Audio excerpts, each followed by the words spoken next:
Ay. Sir, usog ko lang, sir. Yan, harapan mo na lang ha. Congratulations, MVP number 9 para sa iyo. Thank you. Gaano ito kahalaga sa iyo? Siyempre, salamat tayo agad na nagbigyan na ulit ako na may bagong blessings. So, siyempre, masaya ako na nakuha ko yung sino ba naman mag-aakala na kahit nga ako, di ko inaakala na magna 9 time ako dito sa PBA. Pero yun nga, dito yan. So thankful ako. Marami akong salamatan na yung family ko sa suporta nila. Siyempre si Attorney Stenso, dito si Attorney Stenso, siya yung advisor ko, as well as siya yung second father ko. So nandito talaga siya. Nag-effort siya na pumunta dito. So na-appreciate ko yun. So ayun, sa mga coaches ko, sa mga teammates ko, so ayun, sa mga fans ng PBA, maraming salamat sa mga taong sumusuporta sa akin. Thankful ako sa kanila. So Mark, kanina na-mention mo, hindi mo siya in-expect. Narinig mo na ikaw ulit yung MVP, ano yung unang pumasok? Diyan, ikot. siyempre, speechless ako. Malam nyo na, di ako mahilig sa sa speech. Kinakabahan ako pag-speech. Pero yun nga, masaya ako na nakuha ko yung 9 times MVP. So, di ba?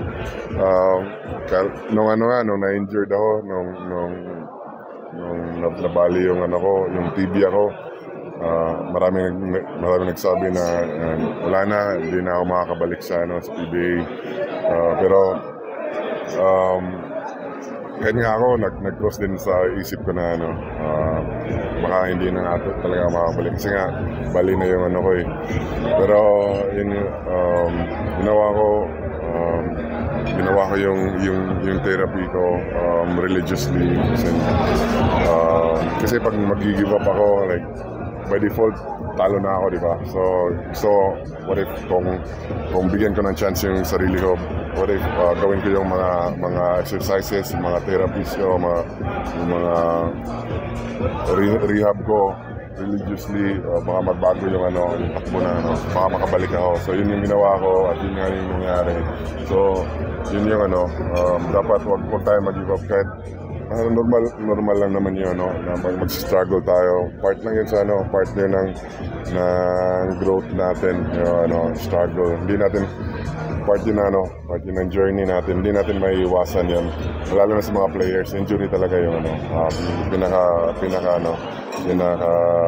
kalaban. So kahit gaano ka healthy, gaano ka papakondisyon, pero pag nangyari yung injury, hindi mo maiiwasan yun. Pero ma-minimize yun. Pero yun nga, so nakabalik ako and then nanalo ako ng MVPs. So credit din sa sarili ko. Credit din talaga sa sarili ko. Kasi hindi ako nag-give up, diba? Nung nag-give up ako, then sana wala na ako dito. Pero yun nga, thankful thankful talaga ako kay God. So, kay God talaga lahat to. Kung anong meron ako ngayon, si God lang nag-provide sa akin ito. By 9-time MVP. Championships ko. Lahat naman ang players, yung goal, yung championships. So, yun din yung goal ko. Sana maraming championships pa na darating bago ako mag-retiro. So yun.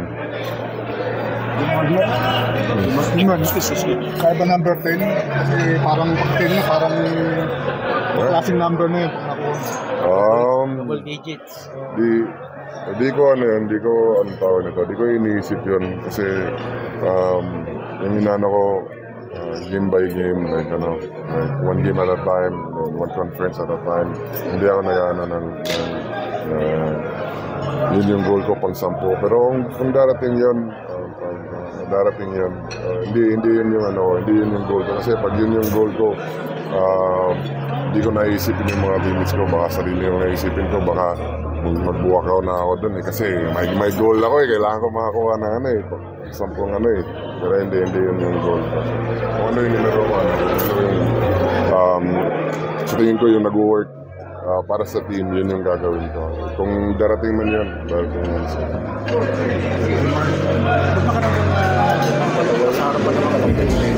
siyempre isang karangalan kasi sila yung nag-set ng standard na lalo na sila Sir Mon, Sir Alvin, lahat ng mga legends, sila yung nag-set ng standard sa PBA, kung paano laruin ng PBA, yung mga awards, yung MVPs, sila yung nag-set ng standard. So yun, kami tagasunod lang kami, so kami kung pwede taas pa namin yung bar na dito sa PBA para sa next generation.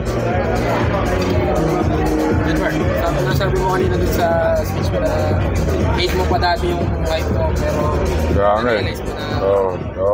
kasi dati hindi naman talaga mahilig sa basketball nung growing up, naman talaga wala yung basketball sa hindi ko talaga hilig yun. Pero yun nga, dahil di afford ng parents ko yung college, kailangan gamitin yung height ko para makapag-aaral ako, and then yun, para i-keep ako ng school, kailangan ko mag-improve. So ayun, napilitan ako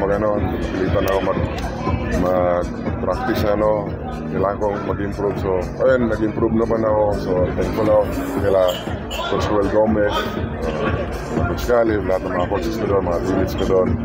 Ayun nga, si Attorney Stenson and dito. Thankful ako sa kanila dahil sila yung nag-guide sa akin para makaabot ako dito. Ano man yung narating ko, part din sila sa journey ko. Ayun nga, dati sobrang tangkad ko, dati binubully nga ako, pinagtatawanan na ako kasi tangkad nga ako. Kaya di ako masyadong lumalabas ng bahay. After ng class, nasa bahay lang ako. Kaya yun, na-realize ko, yun pala yung ultimate gift na binigay ni God sa atin. Lahat naman tayo, may gift tayo galing ni God. Sa atin na yun kung paano natin gamitin yun. So sa tingin ko, nagamit ko naman ng tama yung binigay ni God sa akin. So